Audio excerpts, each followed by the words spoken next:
तर अशोक खरात या भोंदूगिरी करणाऱ्या मांत्रिकाला पोलिसांनी अटक केली आहे। या मांत्रिकानं गुंगीचं औषध देऊन एका महिलेवरती बलात्कार केल्याप्रकरणी नाशिकच्या सरकारवाडा पोलीस ठाण्यामध्ये गुन्हा दाखल करण्यात आलेला होता। या भोंदूबाबाच्या अटकेनंतर त्याचे अनेक कारनामे हे उघड होऊ लागलेत। त्यातच त्याच्या अटकेचा थरार आणि पोलिसांनी बाळगलेली गुप्तता हा सुद्धा एक चर्चेचा विषय ठरलाय। कशी झाली आहे या भोंदूबाबाला अटक, आपण ग्राफिक्सच्या माध्यमातून जाणून घेऊयात। सरकारवाडा पोलिसांमध्ये महिलेकडून खरात विरोधामध्ये अत्याचाराचा गुन्हा दाखल करण्यात आलेला होता। नाशिक पोलिसांच्या क्राईम ब्रांचनं खरातचं घर गाठलं।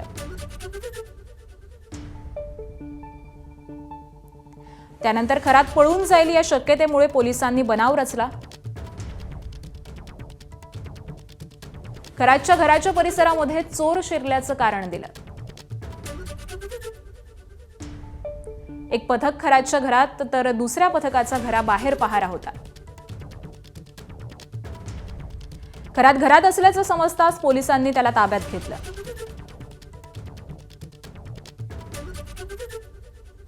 तर अशा पद्धतीने पोलिसांनी खरातला अटक केलेली आहे।